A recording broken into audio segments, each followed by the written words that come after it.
Welcome back to another episode of Small Ball with Kenny Beecham. I'm so excited to be here. On today's episode, we got my good old friend Matt, aka Six Rings of Steel, and we're going to try to put together all-star rosters based on the first month of the NBA season.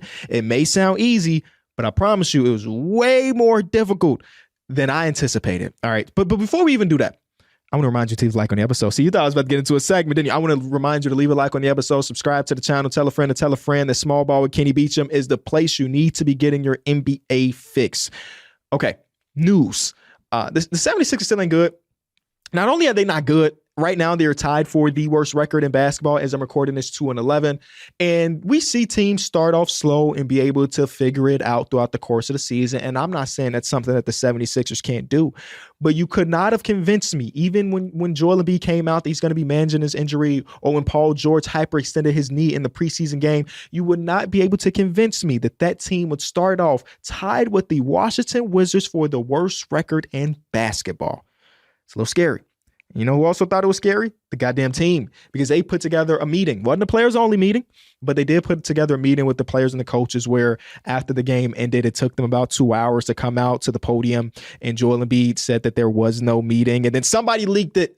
Somebody told the world what the hell happened in that meeting. And I think the thing that a lot of people are talking about is Tyrese Maxey being the guy to call out Joel Embiid, feeling like he has earned that level of respect, him and Joel Embiid being teammates and brothers, to be able to hold Joel Embiid accountable. And the main thing from that is him asking Joel Embiid to be on time, which, listen, I've seen it swung a couple different ways. This report came out maybe 24 hours ago, so I've had my fair share of tweets that I've seen.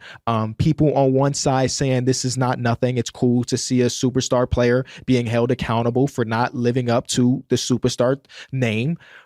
But also people saying, hey, JoJo, you were the MVP of the league just a few years ago. Going into it, you talked about how you only care about championships and that's the only thing that matters.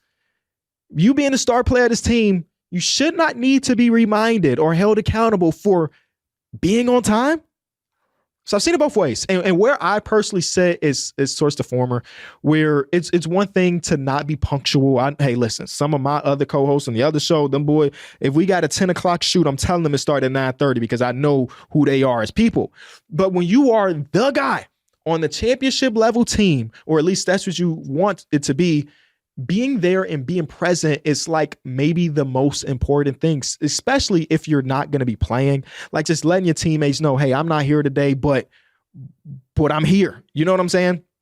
And it is also a bit weird where Joel Embiid said that there are times offensively where they don't necessarily know what is going on. And he hasn't necessarily been in those meetings from the report. He hasn't been completely locked in and being on time. So, yes, it's hard for you to know what is going on when you're not locked in. So I'm hoping that this is the turning point, right, for them as a team. I still, believe it or not, cannot write them off as a team that can contend. And maybe I'm the last person on this island. I damn sure don't got them as a favorite or one of the two favorites in the conference. But like, I think there is a world where things can work out. The question is, how good would JoJo look? I've said it last episode where I personally need to see a 5-game sample size before I start to ring the panic alarm. And we're 3 games in and we're not on the last DEF CON, but damn sure we are very, very close to that. So I'm curious to see how this meeting is gonna help or hurt the team, where they didn't set the record for the fastest meeting, because I don't know if y'all remember when the Bulls had a player only meeting after the first game of the season last year, after OKC spanked that ass. So, not the record for the fastest, but maybe the record for the most important when you consider what's at stake for Philadelphia sports with this team. We can talk about the bright spot, though. Jeremy McCain, our TikTok legend, our superstar, is still hooping, man. He did foul out of that game a few nights back, and I was like, man, it's 6 fouls and X amount of minutes. It's still weird no matter the circumstances. But as of today, if you go to FanDuel Sportsbook, he is the favorite to win Rookie of the Year. At one point, he was in a league of his own, but not so fast, because Dawn Connect just had a 37-point game the other night. So we got Jeremy McCain at plus 160 and Dawn Connect at plus 250. But it's so early in the season that we also got Zachary Richase at plus 1,000. Bub Carrington, who at one point was leading all rookies in scoring. Maybe it's not not too late to get in on that at plus 1,100. So there are a lot of rookies having good stretches later, not as early as some of us anticipated, but later in the season. So maybe you should get in on that. You let me know. So let's get into it, man. 6 Rings of Steel, a.k.a. Matt, came in and we talked NBA All-Stars. Let's see it. Make your first NBA bet a bucket with FanDuel, America's #1 sportsbook. So check this out. Right now, new customers can bet $5 and get $150 in bonus bets if that first bet wins. But FanDuel wants everyone to enjoy NBA hoops this season. That's why they're giving existing customers and new customers 3 months of NBA League Pass. For new and existing users, all you have to do to catch every tip-off and every buzzer beater is play any $5 bet on the NBA. You definitely don't want to miss out on LaMelo's dimes or Paolo Banchero's dominance. Let FanDuel know that we sent you by scanning the QR code on your screen or visiting FanDuel.com/Kenny. And place any $5 bet on the NBA and get 3 months of League Pass. Make every moment more with FanDuel, the official sportsbook partner of the NBA.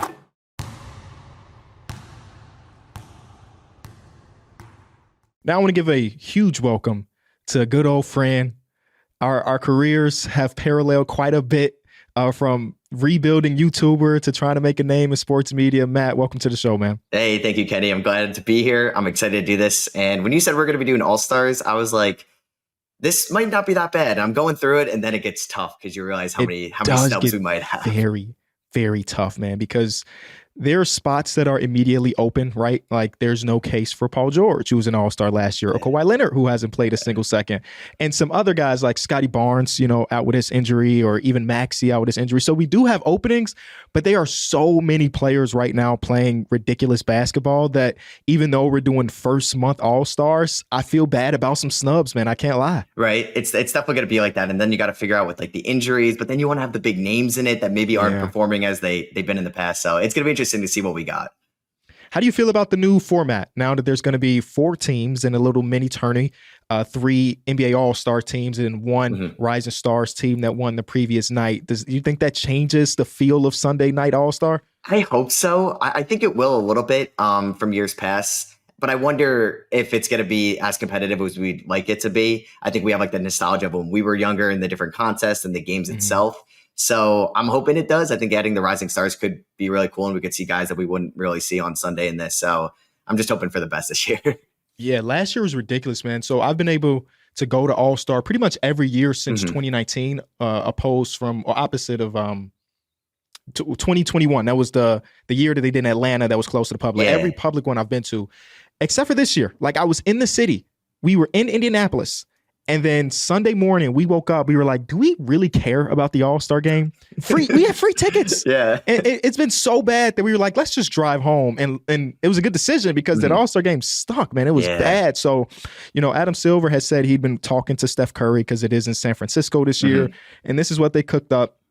I think it doesn't matter the format if the players won't buy in. Yeah. I love the Elam ending in Chicago. That was a big one, and I feel like the players bought in on that. Kyle Lowry drew like 3 charges. Kemba played every minute and then basically wasn't an NBA player after that. So, if the players are bought in, it should be great. Yeah. I wonder why they got rid of the Elam ending. Do you remember why? Because I felt like it was a great idea. It felt cool, man. Yeah. I mean, you do a lot of 2K. So, like, you can add the Elam ending to, like, I guess it is the end of overtimes in 2K. Like if you want to do the rule change. Yeah. And I've never done it. And I think it has something to do with the stats, man. Players love their stats. That's why people won't shorten the season or anything like that. The stats matter above all. So, maybe it prevents us from having a ridiculous fourth quarter from Bron because now the max they can score in a quarter is 21 opposed to a limited. I don't know. Yeah, true. Yeah. But it did get players to defend at least a little bit, and that was pretty fun. I know. Defense is the big thing here if they want to buy in on that end. So let's get into this All-Star stuff because, like we mentioned earlier, it is a lot more difficult than you realize if you're playing at home with us. I think the first thing I did, at least, was to figure out who the locks were. Like, these are the guys that 100% have been playing to the peak of their powers, and there's no ifs, ands, or buts about it. So here are the guys I have in the Eastern Conference. You tell me if you agree with these being complete locks. Okay. Jason Tatum, who's having a ridiculous season. Thank you, Steve Kerr. We got Giannis, who, even though his team is struggling, I think he's leading the league in scoring as of today. And then the last lock feels weird to make it a lock, but I have it bolded. And I'm pretty sure you're a Knicks fan, right? Yeah.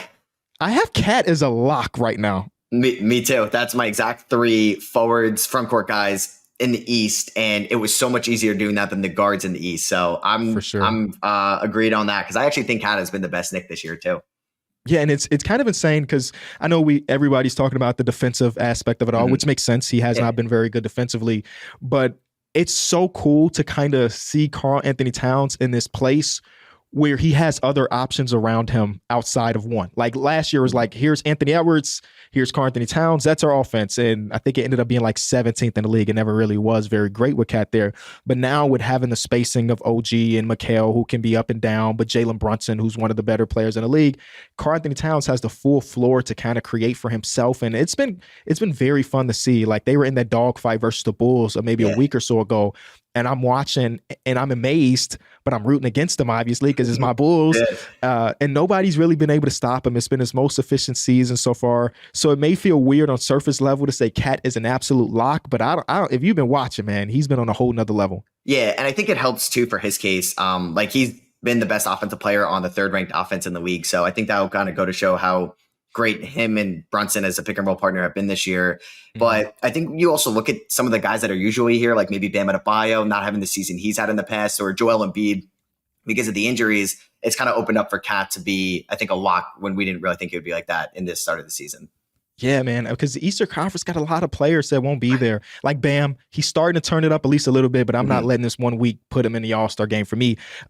We got Paolo Banchero, who's only played, 6 games, who was an All-Star last year. And if he was healthy, he might be this last lock. He was averaging 29 before his injury. Scotty Barnes, Tyrese Maxey. And then one of the guards that at one point was looked at to be one of the best guards in the Eastern Conference, and Tyrese Halliburton is just not playing at an All-Star level. Wow. So he's like a tough omission for me because that's my boy, man. I love him.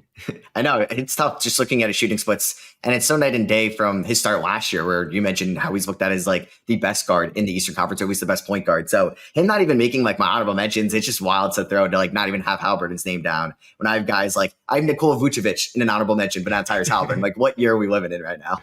Yeah, it's kind of crazy, man. Because I mean, yeah, he was in those conversations. The in-season tournament, now NBA Cup, was such a legendary run for him. Yeah. And we have, and again, that's my boy, like my real life boy. We have more games / sample size of him being a 16-10 guy versus him being a 25-12 guy.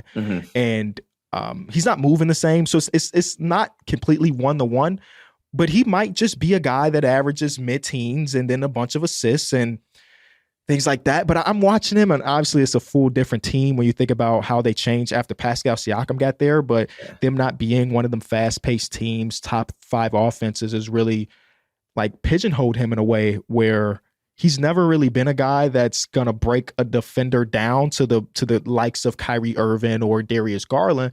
But he definitely was getting to the lane way more over the last couple seasons, and he's struggling to do that this year. Of course, there's rumors about his back. There's rumors about the hammy still bothering him or whatever. But yeah, it's been disappointing because I was a really big believer in the Pacers, because going into the year, I felt like you had to pick between Pacers and Orlando Magic to take the jump. I picked Pacers, and that seems to be the wrong decision. Yeah, honestly. And he had that game against the Knicks on that Sunday where he had 35 points. And I was like, all right, is this the Halliburton we're getting back to? And then the following game against the Magic, he kind of goes back to what he's looked like somewhat this year in that way. And I think that could also be a test of like how kind of bad the Knicks defense has been at times and how good the defense for the Magic has been at times. But it's just, it's weird to see him with this start. And I still think he's going to turn it around, because what we saw at Iowa State, early Kings days, early Pacers days, there's too big of a sample size of him as a good player and someone that's not going to shoot sub 40% from the field and sub 30% from 3. That's just not who he was. Yeah, he's pretty much been a 40% three-point shooter at every level of his basketball playing career. So the jump shot, as ugly as it is, I'm not really worried about it. It's the other stuff that I'm worried about. For sure. But that's enough Halliburton. Let's talk about these Eastern Conference guards, because there's a lot of guys that could be in this conversation. Who did you go with starting for the East? All right. So I think one that I don't know if we're going to say it's a lock, but since they're 15-1 right now, I had Donovan Mitchell here because he is the best player on the best team record-wise this year. So that one was easy. And then it got challenging with the other one. I don't know if I'm being biased, but I put Jalen Brunson as my number 2. And I think there's 3 to 4 other guards you can have in this conversation as well. But with Brunson not even looking like maybe what he did offensively last year, is still super efficient this year. The 3-point shot still looks really good. He's shooting, I believe, still 40+% from 3. But I really like what he's doing as a passer this year. He's averaging over 7 assists. And I think he's also he's the 1B to Cat's 1A this year for the Knicks offense, which is 3rd in the league. So I had Brunson, but I think I'm open to like changing that spot because I do think there's multiple guards that are there. Did you have something similar with at least Donovan Mitchell? Yeah, I had both, honestly. Okay, cool. So Donovan Mitchell was in bold as a lock to start. There was a tweet from maybe a week ago that someone was asking, maybe was that your tweet? It might have been your tweet. Who's been the most disappointing player on your favorite team? I was making a video about it. I wanted to see what people said. And someone said Donovan Mitchell, I guess. And that just lets you know how great the Cavs have been this season, where Donovan Mitchell having the ridiculous year that he has is still like it's not disappointing whatsoever, but everybody else is playing like career best. So it has to be Donovan Mitchell in a way. But even with that said, even when you saw him last night in the game against the Celtics, like he can legitimately take over a quarter. And he's done that, twice against my Bulls. And if you count last 2 years, I mean, I think he's averaging like 50 points per game. That's at least what it feels like. So he's been killing the game. I'm happy to see this because, small markets get it so tough, right? Your star player is always in trade rumors. At least that's what people want it to be. I mean, the Bucks are dealing with this right now with Giannis. And when he got to Cleveland, they were what 50-win team that first season. Then things kind of took a step back a little bit, and everybody was like, "They got to trade him. They got to trade him. There's no way he resigns to Cleveland. He's always wanted to be a Knick." And then the Knicks did their own thing, so maybe that shut the door for him. But I'm so happy that not only is he there, but he was willing to be okay with everyone saying that they should trade Darius Garland.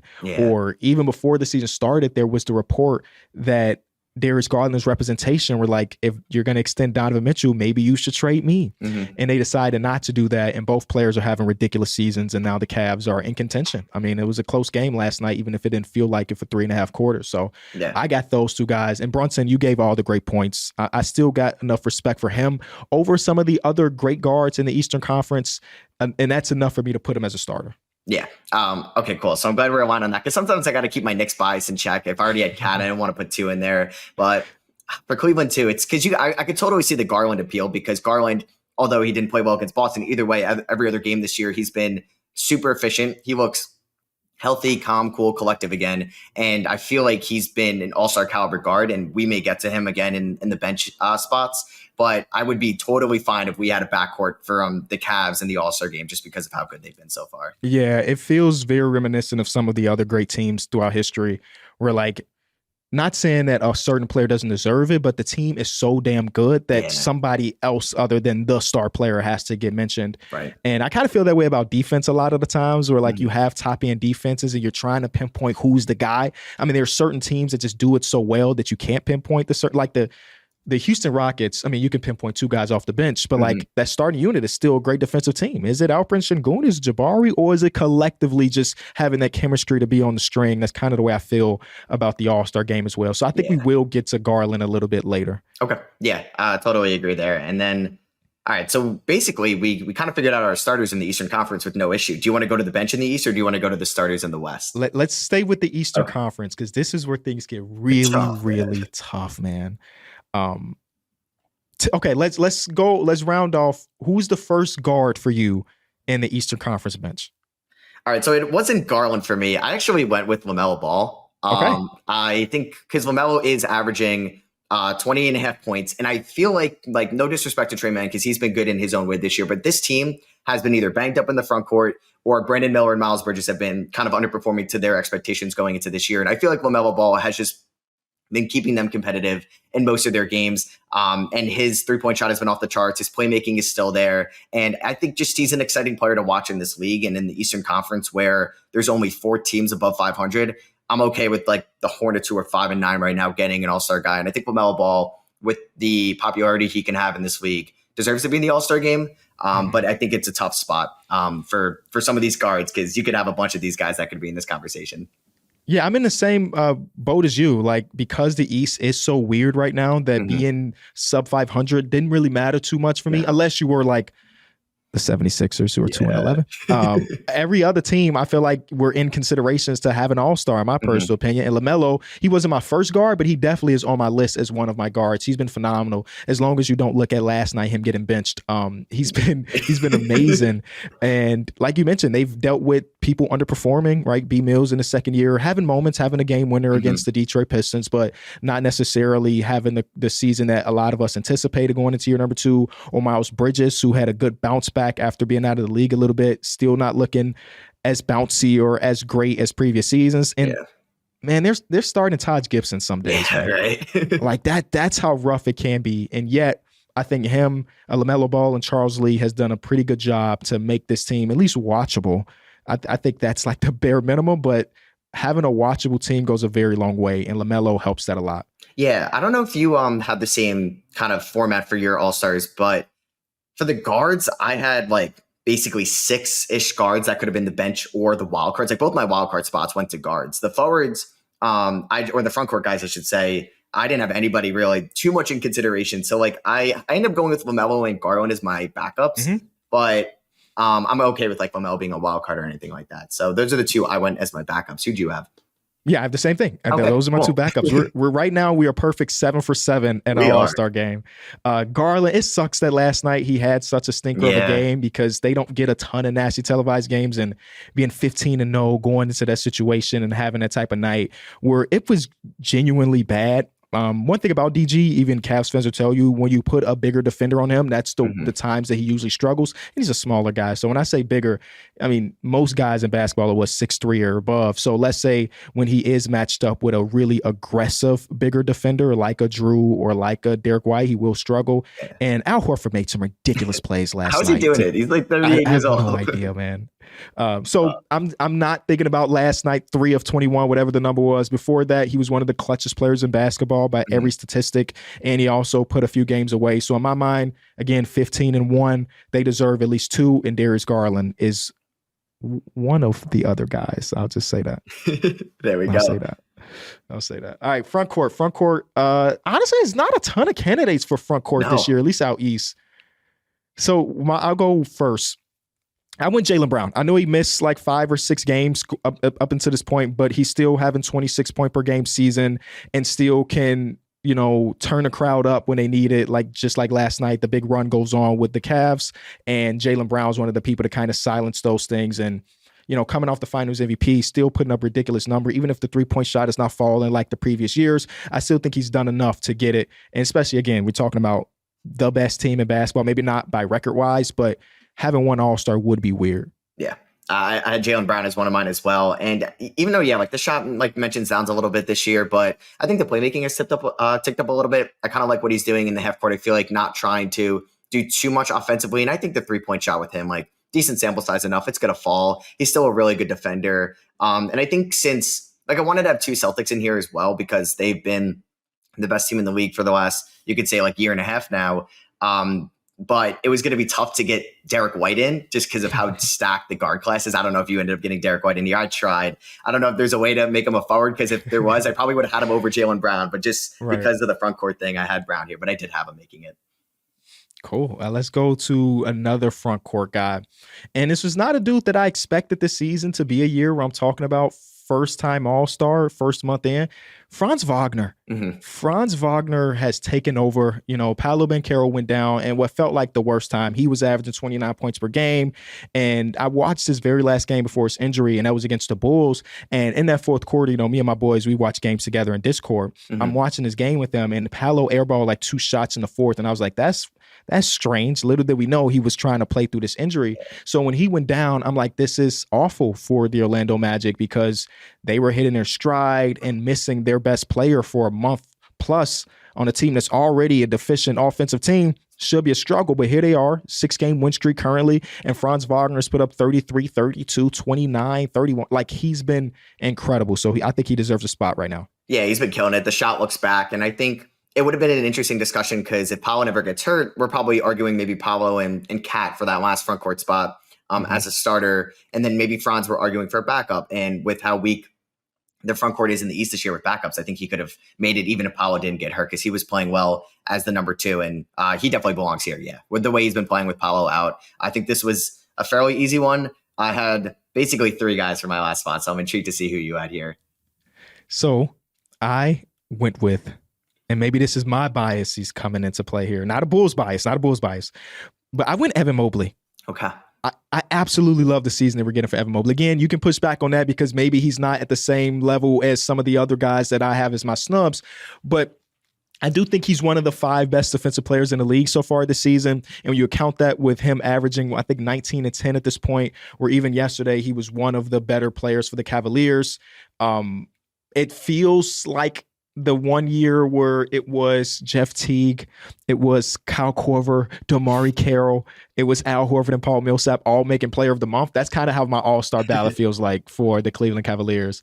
But maybe, again, it might be my biases because I've been waiting for this version of Evan Mobley for like 2 years now. I never became super impatient with it, but the numbers are 18.5, 9 rebounds, 2.5 assists, 57% from the field, 37% from 3, and he's actually attempting about 2 a game, get about 1.5 blocks. He's everywhere defensively.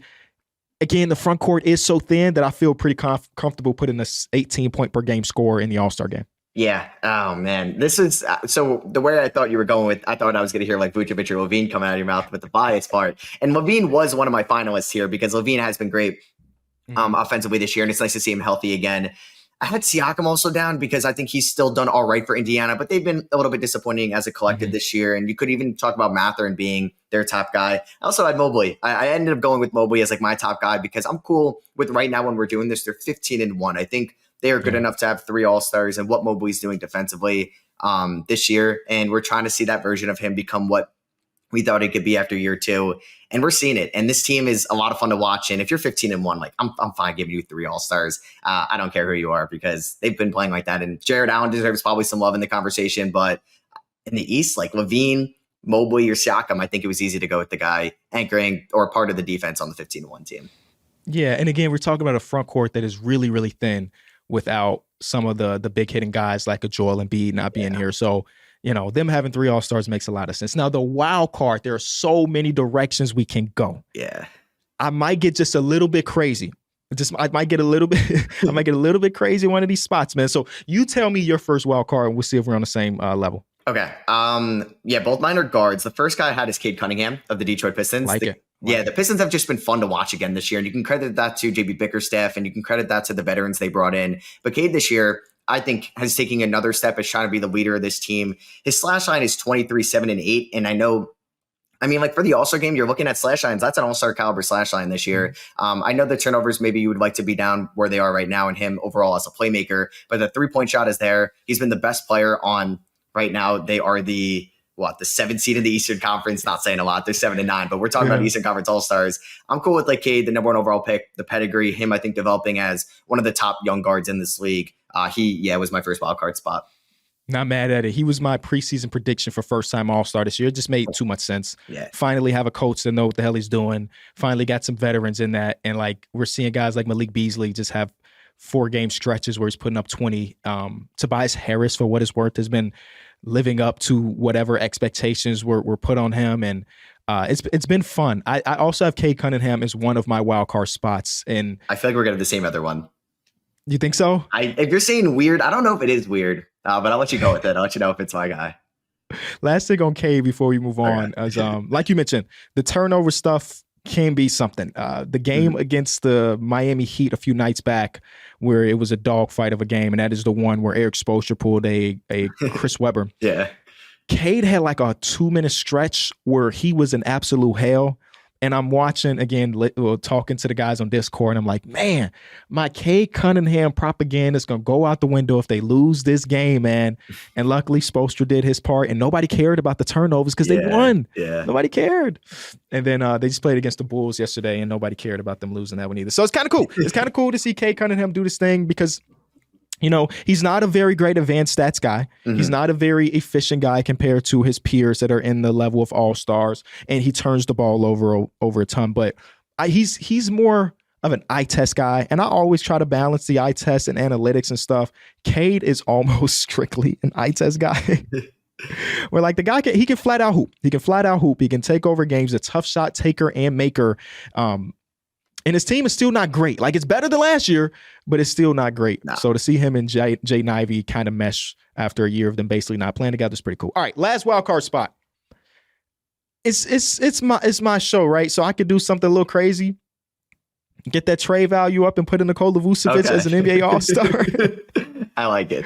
He's been unreal. Vucevic has been amazing, man. He's been basically back to the version of him that we traded for. 21 points per game, 10 rebounds, 3 assists, 60% from the field, 48% from three. And he's shooting how many threes a game? 4 threes a game. Yeah. Don't ask me about the defensive side of the ball. We're not talking about that All-Star today. Game. It's the All-Star game. Boy, maybe we're the problem though. Yeah, maybe we are, honestly.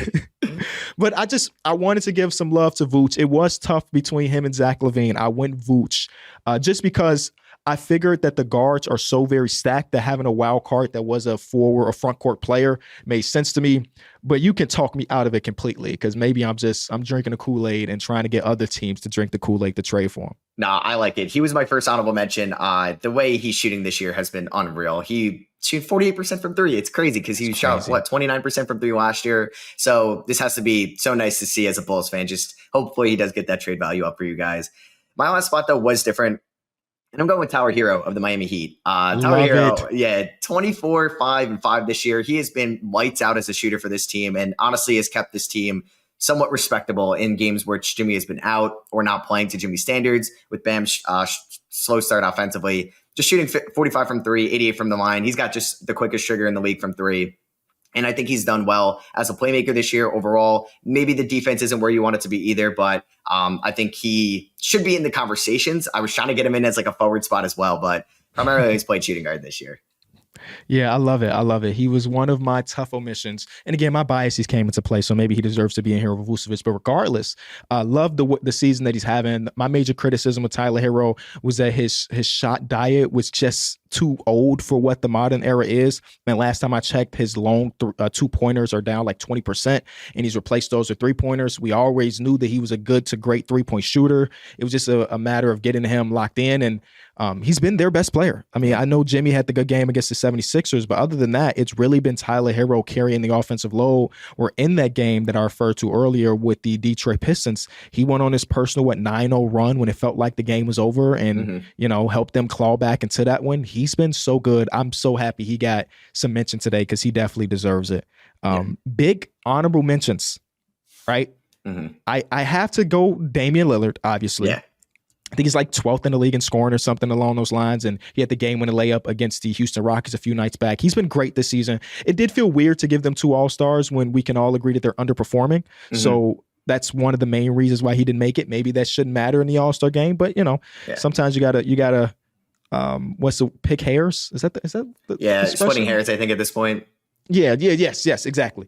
And then other honorable mention, and he's not having the greatest of seasons, but he's still a great offensive engine. Trae Young. Yeah. He's not having the greatest year, I know, but I still trust Trae Young enough as my engine, even if Dyson Daniels is taking over all the fandom in Atlanta now. Yeah, for sure. I think for what he's doing, just trying to carry that offense with no longer having DeJounte Murray there, and a lot of young guys in that room. I had those guys as honorable mentions. I had Cam Thomas as an honorable mention as well. I mean, he's been putting up buckets this year. He's keeping this Nets team competitive. I mean, a lot of those role players have been this year as well. But Cam has been a phenomenal scorer, especially from three.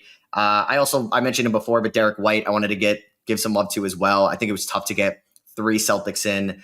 You'd probably have to get him in the wild card with how deep the guards are in the East. Mm-hmm. And another Knicks bias here, but I threw OG Anunoby just in the honorable mentions. Wanted to give him some love for what he's doing defensively, and he's been great offensively for the Knicks at times, better than Mikal Bridges. So wasn't going to put him in by any means, but just thought he deserved some love.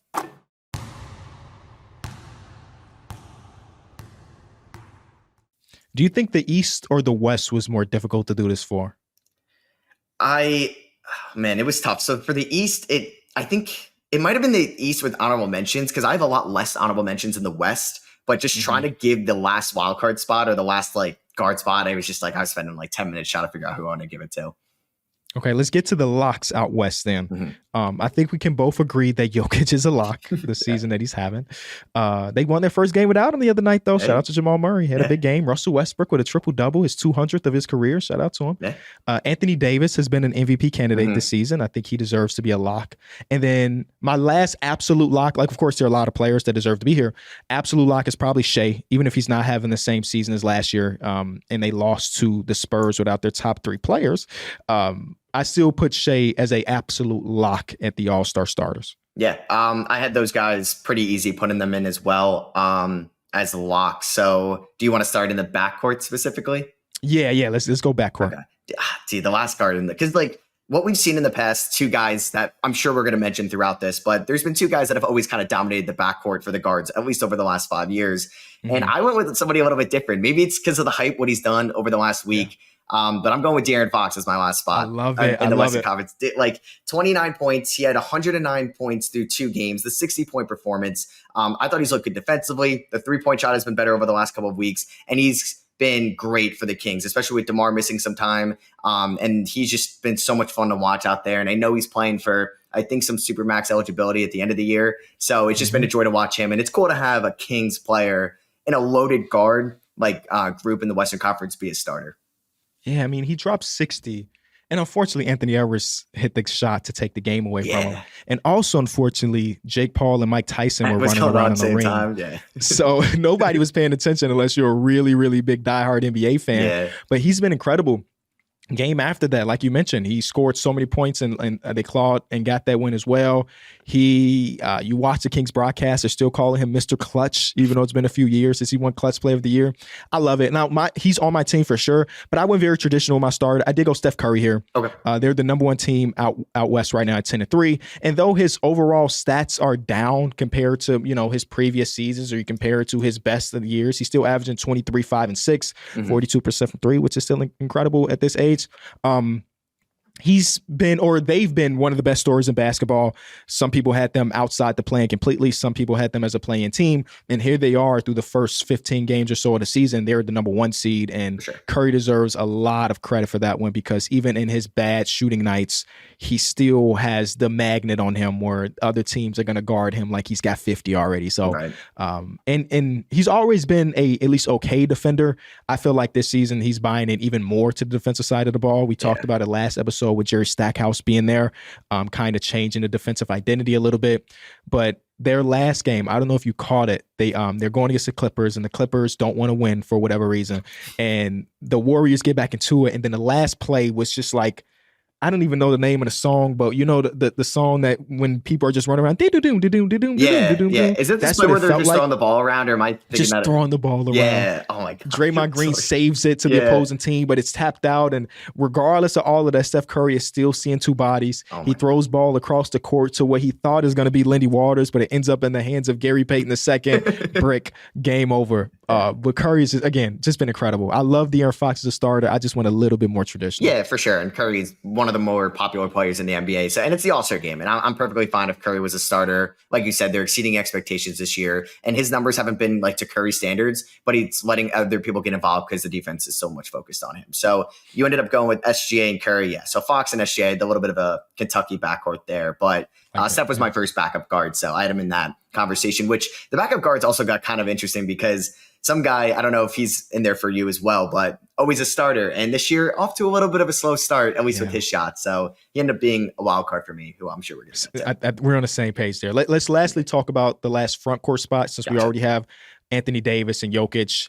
Do you got the near 40-year-old man, LeBron James, as a starter? I do. I think it was going to be maybe Kevin Durant. Now that he's missing some time, I was like, I'm going to give it to LeBron. The triple-double streak that he just had recently has a 39. It's like insane. It's also LeBron James. So as long as he's putting up like good numbers in this league, which is crazy that he's still doing it, he's got to be starting in the All-Star game. It's LeBron James. And I'm glad that if he is, and probably when he is a starter, I'm glad that it's deserving of a starter and not because it's LeBron. So he's been unreal this year. I don't know how he does it. He's going to be 40 next month. So yeah, he's still an all-star again. It makes no sense that he's able to, in his late 30s to now nearly 40, turn into such a good 3-point shooter after years and years of 30%, 31%, 33% to now have back-to-back seasons. Again, we're talking about a 14-game sample size, so maybe it doesn't stick. But last year, he's a 41% 3-point shooter on 5 attempts. And the year before that, the year after that, this year, he's a 41% 3-point shooter on 5.5 attempts. So it's just, the guy is just so malleable. He can change his game to do whatever you really need him to do. And that's coming off a year before the 41% where he shot 32%. Yeah, he's changed his shot completely. Fixed it, man. Dude, seeing 21 straight All-Star appearances when that shows up is just going to be a mind-boggling number that we may never see again. Are you? This is usually not what this show is about, but I'm just curious. Are you a Jordan or are you a LeBron guy?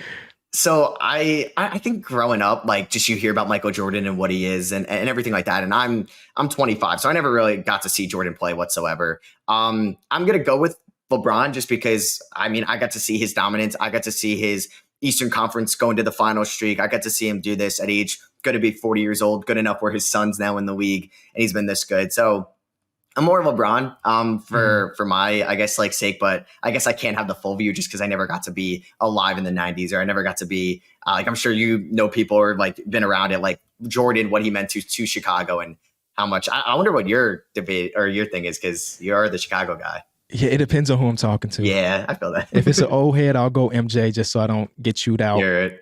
But usually if it's somebody around our age, I usually say it has to be Bron for me, because just like you mentioned, that is a guy I got to see. I can watch as many documentaries or any hardwood classics as possible to see MJ and understand that, but I'll never get the full grasp of what the city of Chicago was like during the 90s when he was dominating. So I think LeBron is LeBron is the best basketball player of all time. I usually just cop out and say Jordan was the greatest basketball player of all time. That's just fair. Based on accolades and consistent dominance. But I mean, year 22 All-Star, like 21 All-Star appearances, it's hard to have an argument against that, if I'm being honest. Unreal. Yeah. We like scoring title, all-time, scoring record, like it's going to be unreal. Like his accolades at the end of the day, maybe could have had a couple more MVPs, but at least 4 along the way. It's unreal, his resume. And it's just growing. Bet if you ask him that non-DPOY is probably the thing that chews at him the most. That was the year that I think I saw the video of him talking about, it was like Marcus Saul or somebody was on second team but won it over him. Yeah. Funny how that works. Yeah, the first team, it didn't make any sense. It didn't make sense to anybody at the time. No. It doesn't make sense 15 years later or however many years it was. So the first team all defensive that year, for whatever reason, I'm looking at it, has 6 names here. So there was a tie. Tony Allen, LeBron James, Serge Ibaka, Chris Paul, and then lastly, the tie was between Tyson Chandler and Joakim Noah. And then the second team saw Paul George, Avery Bradley, Tim Duncan, Mike Conley, and Marcus Gasol was on the second team, but he had the least amount of votes on the second team. Yeah, and there's 2 centers in first team. So yeah, would he even be on it? And that's so weird. Man. Yeah, it's a weird year. But I mean, that would have just added to his resume. Anyway, enough LeBron talk. Let's get to the bench. So my first guard off the bench is your starter, De'Aaron Fox, for all the reasons that you mentioned. He's been one of my favorite players in the league since early in his career, where I interviewed him once on a show I used to do called The Real. And I was so hyped when my producer told me De'Aaron Fox is coming onto the show. She was like, you got 24 hours to prep for this. I'm like, say less. Yeah. Then I went to my local Foot Locker, because this was like, the reason he was doing this, because he was doing, he had just dropped a shoe with Nike. Gotcha. And it wasn't a hoop shoe. It was just a any day wear shoe. It was a Air Max 1. Yeah. And I knew that had dropped. I went to the store and I bought a pair of De'Aaron Fox to put in the background to see if he would notice. He didn't notice, so I had to point it out towards the end of the show. But that's been my boy. So to see him having another great season, it's been so great. Last year, him and Sabonis got snubbed. There's no arguments against De'Aaron Fox being here. Like, he is a staple. He is as good of a lock as you can be without it being a lock to be a starter. Yeah. And the All-Star game this year, it's in San Francisco, right? Sure is, yeah. Yeah. So it's cool, like, obviously, like, Sacramento, not like super close, but it's cool to have like just him there representing the Kings, and could be a starter, could not be. But like for his career trajectory, like after his rookie year, where people I think use him as a good example of like, you're not going to be super elite in your rookie year. You're not going to be a Luka Doncic or a Trae Young in your rookie year. That's just not everybody in this league. So I tried pointing out maybe some comparisons where people talk about Scoot Henderson and how he struggled to start off his career. And it's cool to see Fox really develop every year of his career so far. Who's your first guard? Is it just Steph Curry? Yeah, it's Steph Curry as well. Just them exceeding expectations. It's Steph. Perfectly fine if he's a starter over De'Aaron Fox or Shea. My other spot went to Anthony Edwards. which Ant this year just turning into an absolute elite 3-point shooter. He's averaging 28 points. He's been super clutch. And at times with this year where it feels like this team's trying to figure out its identity after the Karl-Anthony Towns trade, and he's just been a consistent staple offensively for them. I like the energy he just brings overall to this team in general. And this was one I was going back and forth for a while, because I don't know if he's your second guard spot or do you have Ant in the wild cards, but just like not having Luka here for me was just like, whoa, like Luka's always here and he's been here for the last 5 years, but his start has been not to Luka's standards. It feels like.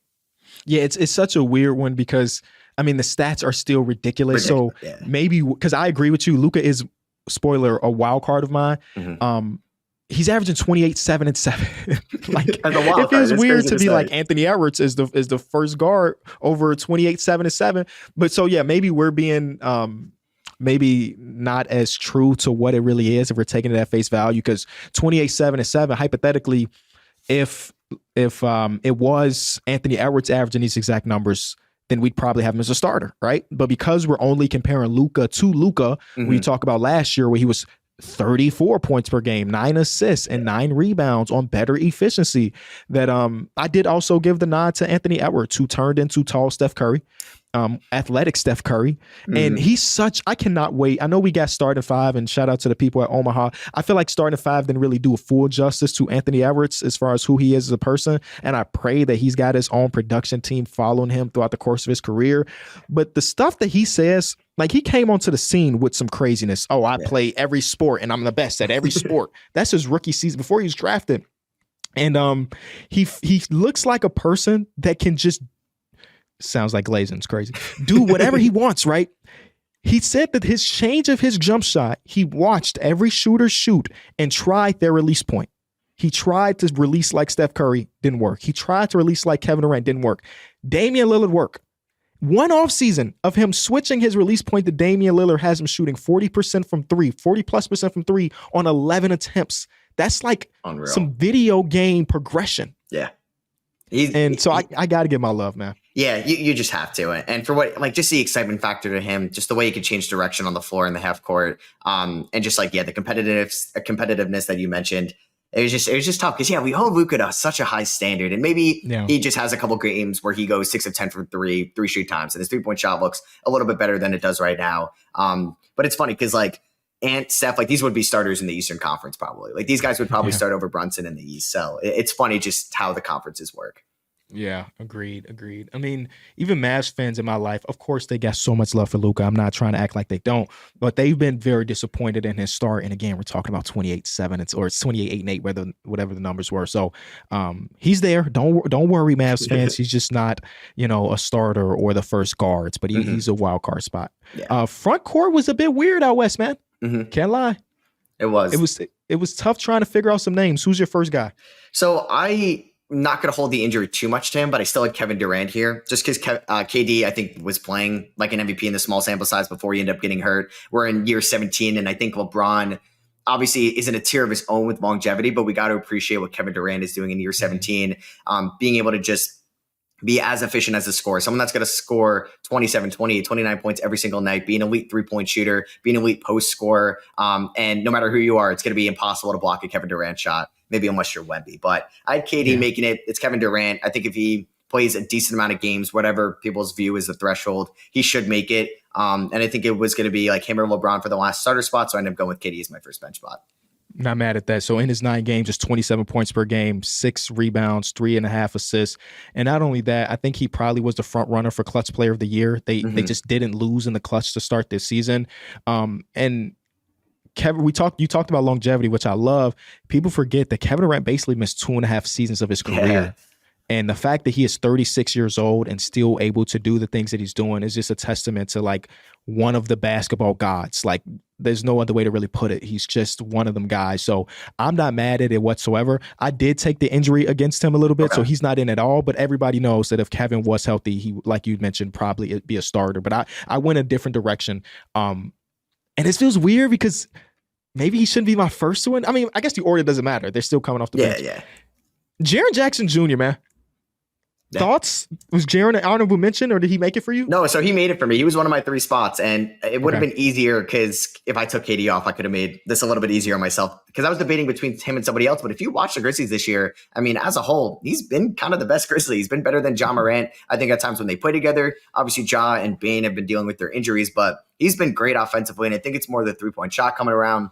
His shot selection looking a little bit better than it did last year when he was like always the number one option with all the injuries and stuff they had last year. So I had Triple J, and I think he deserves to definitely be an all-star this year. Yeah, he's been great. I mean, last year his efficiency was way down, and it makes sense, right? When you think about who they were playing and who they weren't playing on those teams, and he was just overtasked to do certain things. But I just went into the season, and I wish I would have wrote down these stats for this episode, talking about how often Jaren Jackson Jr. was the ball handler on a pick and roll last year versus the year before that, and it was like, let's say times 20. And I'm just thinking to myself, those type of things of him being the number one guy, they're going to benefit him in the long run, where those guys, Ja Morant, Desmond Bane, so on and so forth, eventually do come back, that he's not going to be tasked to do that every possession, but he's going to have enough reps to make it a viable play. And he's been doing a great job of that. Even now with them dealing with all the injuries that they're having, it's 23 points per game, 52% from three. I mean, from the field, not from three. And that's a career high in efficiency. Like, I love everything. He's probably not going to be the 3 blocks per game player that he was in his DPOY season, and I think that's fine. He's still one of the better defenders in all of basketball if you look at his stats and everything. So it felt weird when I was going through it, just because he did have such an off season, if you will, last year. But no doubt in my mind that Jaren deserves to be here right now. Definitely. Yeah, I think deserves the consideration for this as well. Who'd you have as your second spot? Okay. And maybe I'm just, again, drinking the Kool-Aid. I got Victor Wembanyama. And I know that his stats looked so much worse before his 50-point explosion and his 36-point the game before that. But the most impactful defensive player in basketball, I'm a two-way guy. And again, we want to preach defense. Put Wembanyama in that paint and see what happens. Yeah. How many people are going to test him there? But Wembanyama, best defensive player in the league, in my personal opinion. And now his jump shot has fallen after everybody was worried about his three-point shot. I don't know if I necessarily love 8.5 3-pointers a game for my 7'4" guy, but I understand it. And his averages are 22, 3.7 blocks, which is ridiculous, and 10 rebounds. Like, that's just looking normal to him now, just 3.5 blocks per game or 3.7. And I think his field goal percentage, like, a week ago was like 42, 43%. And now it's up to 47% because of these explosion, like, offensive games he's had. And I think it's time for him to make an all-star game. And the Spurs have actually been competitive. Like, I know the Thunder are banged up, but they beat the Thunder last night with no Wemby. So, like, the Spurs, I think as a whole this year have been at least somewhat more enjoyable to watch than last year with Wemby. So I had him as a spot as well. So I wonder, the one guy I had that, like, if you take out KD, I would have had here. I wonder if he's the guy that you have as your last spot, because I did have KD, Wemby, and Triple J, but I would have this guy as my KD replacement. I wonder if he's your guy. I got Domantas Sabonis. Okay. Was that the guy you were thinking? It was not, but he was my first honorable mention, but I think he deserves to be in this conversation for what he does as a playmaker and as an offensive hub for that team. Yeah, so he's 20 points per game, 12.5 rebounds, 6.6 assists, and the revelation is that he's shooting 2 threes a game, and he's shooting 40% from there, which is amazing for him.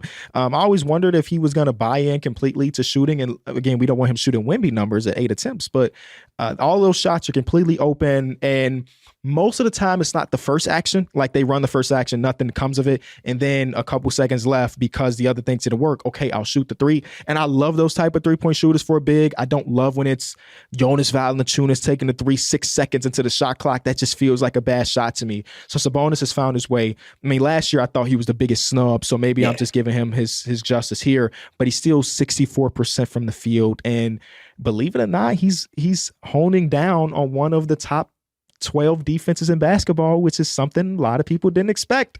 So I know that he's got his deficiencies in space and all of that stuff. Trust me, you ain't got to give me the whole spiel about, him as a defender, but he makes the team better on both sides of the floor. Yeah.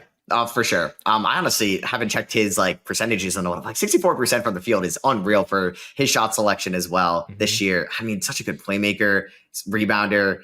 I had him as my first honorable. So I'll say he would have made it over KD. I won't, I guess, spoil my other guy that I would have had because he could end up being a wild card for you. Okay. But so yeah, your first wild card. Well, I guess we talked about it. It was Luka. Yep. Yeah, Luka Doncic. Yeah, we already gave the reasoning behind it. Shout out to Luka Doncic. And we know that once February comes around, he will be in conversations to start. We know who Luka is. We don't expect him to be shooting his bad all season long. For the people that be in them comment sections, I'll be watching. I'll be reading. Yeah. All right, so who's your second wild card spot? Because this one is completely open. I got so many names it could be. So tough.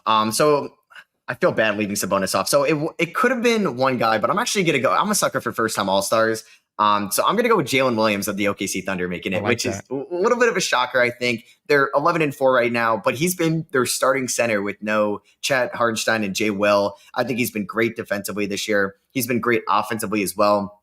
I think he has one of the smoothest dribble to a pull-up mid-range in the game, especially for somebody of his age. And I think he's been such a good Robin to Shea's Batman, at least with Chet out. And he's averaging career highs in points, rebounds, assists this year. 3-point shot still looks really good with an increase in volume by about a 3.5 attempt a night. So I went with J-Dub just because I kind of want to see a first-time All-Star. But there's one other guy that I think also deserves it as well that I feel bad leaving off.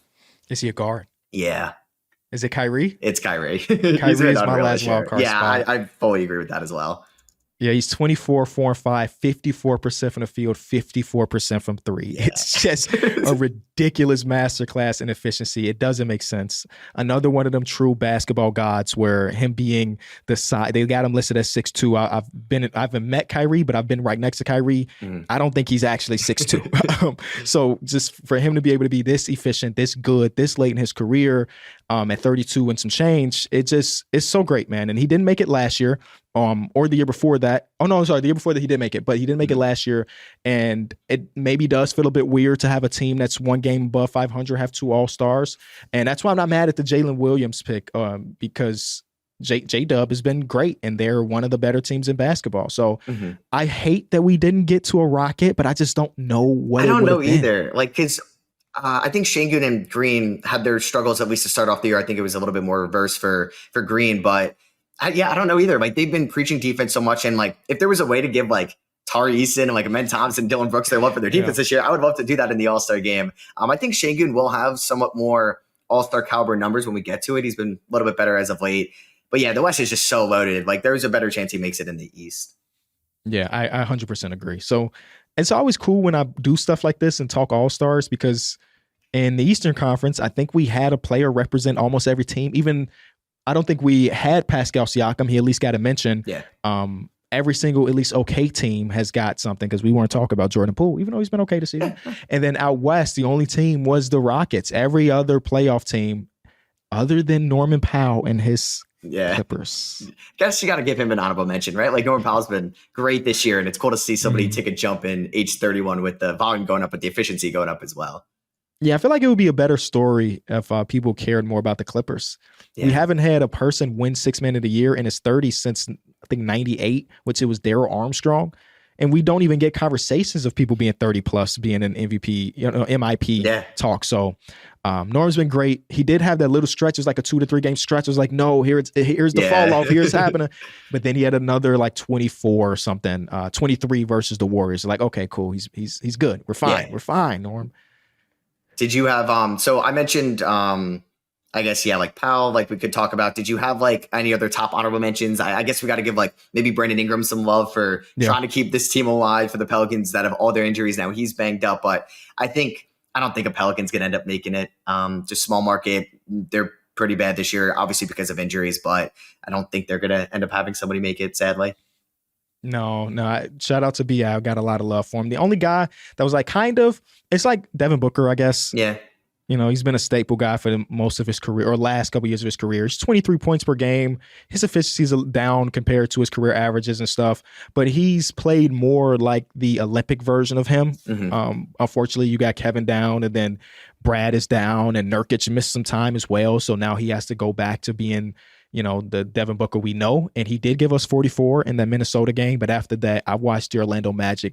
He might have had the worst looking game of his career, in my personal opinion, against the Magic. They had Anthony Black, Jalen Suggs. He's switching and getting some big defenders. It was a rough night for Devin. But he deserved at least an honorable mention. For sure. Yeah. It just feels like for him, it's not maybe been his typical seasons. I do think tonight he could bounce back against the Knicks, because this is the type of game where the Knicks let somebody that's not been living up to expectations kind of torch them defensively.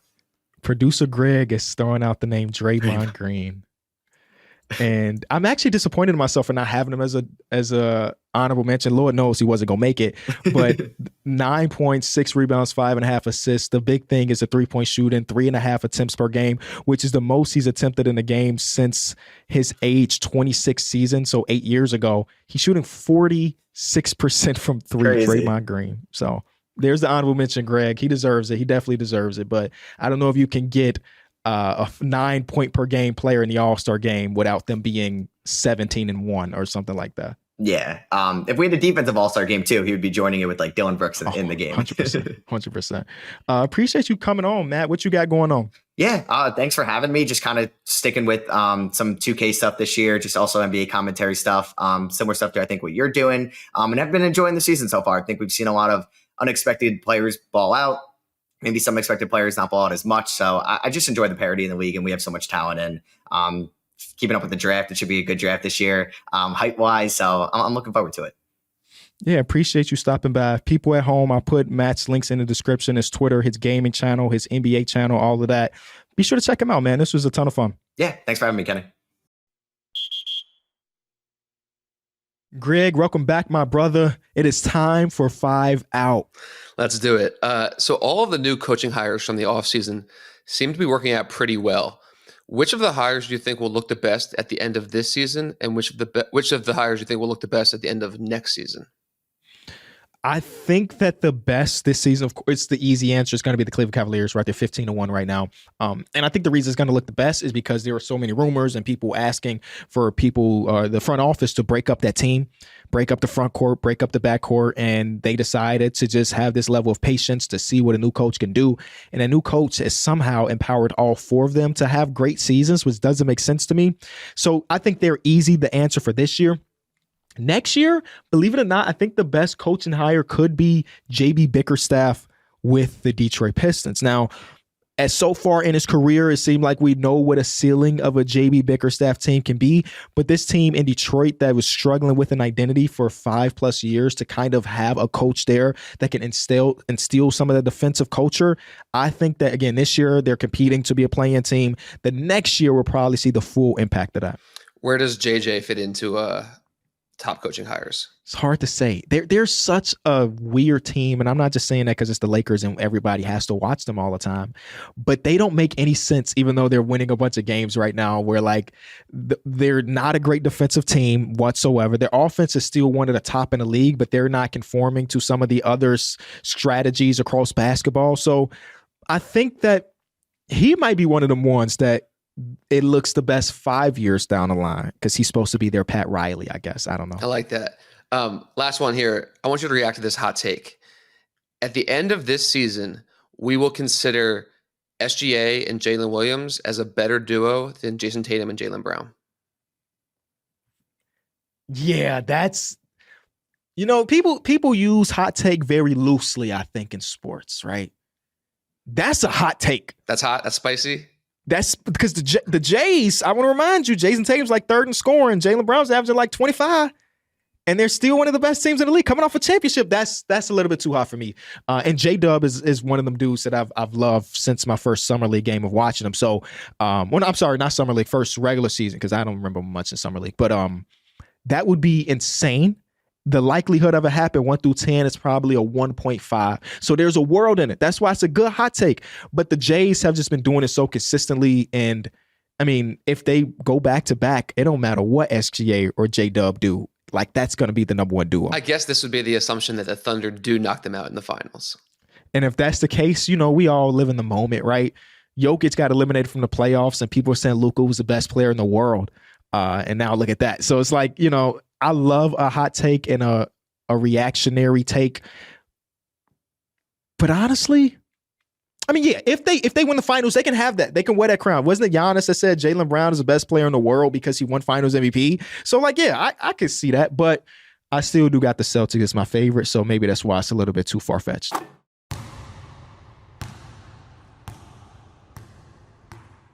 It is time for Ask KB. You can hit us up on Instagram at EnjoySmallBall. Send us a message and send us a memo, and I'll try my best to answer as many as possible. Let's get it. How weak the Eastern Conference has looked so far, Would you rather buy stock in the Chicago Bulls or the Detroit Pistons to potentially sneak into a play-in, potentially playoff spot? I'm not buying stock in the Bulls if it was the last stock on the market. I can't lie. And I know you said play in, and that's where the Bulls love to live. I can't invest in that damn team. I'm hoping that with Vucevic playing so great to start this season and Levine playing so great to start the season that there will be some sort of a fire sale. But knowing our front office, they're going to use that to say, hey, we can keep it together. I think the Pistons have a higher ceiling. I think there's a conversation we had on the first episode of Small Ball, kind of talking about the ceilings and floors. I think that the Pistons have a higher ceiling for sure, so I'll buy the Pistons. Who are some guys in the NBA who have surprised you this season that you don't see the media people talking about? Norman Powell and Dennis Schroeder are guys who are doing that. We all have seen that talked about in the media, but who are some guys that are kind of falling under the radar and aren't being as noticed you would like to bring to light? Love that. Let's go. I can name a ton. I just pulled up the NBA standards. This is not planned, so I'm just going off the top of my head. Ty Jerome, you might have saw that last night in the game versus the Celtics 2 nights ago, whatever. He's been one of the best backup point guards in all of basketball, maybe only behind Peyton Pritchard. He's a slow, methodical point guard, and he's 27 years old and finally getting this opportunity to do his part. Anthony Black has been great. I mean, he's been one of the best perimeter defenders in all of basketball, and I think he scored 20 points the other night, and his offensive game is not one we look at really often. Miami Heat, I'm always going to say, regardless if he's shooting the ball well or not, Hayward Highsmith is still one of the best defensive wings in all of basketball. Malik Beasley is on a nice little streak here. It hasn't been great the full season, but currently looking pretty okay.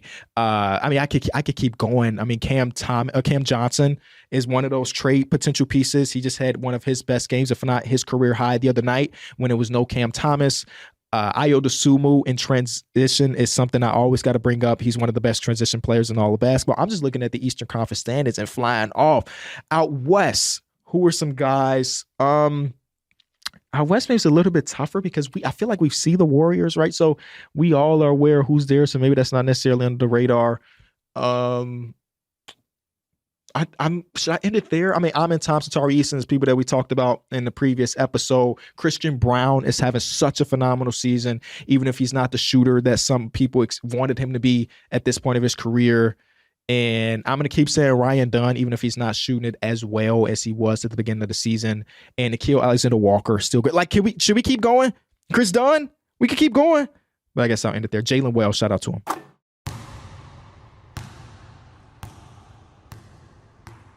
And again, I want to thank you at home for watching or listening to this episode of Small Ball with Kenny Beecham. Shout out to my boy Matt for stopping by. I'll put all of his links in the description so you can give him a follow or subscribe to his channels. You let me know, who did we snub? Am I crazy for my Kyrie Irving pick? Are we crazy for having Luka Doncic as a wild card? I am all ears, and you can convince me. I appreciate y'all. I'll see you next week.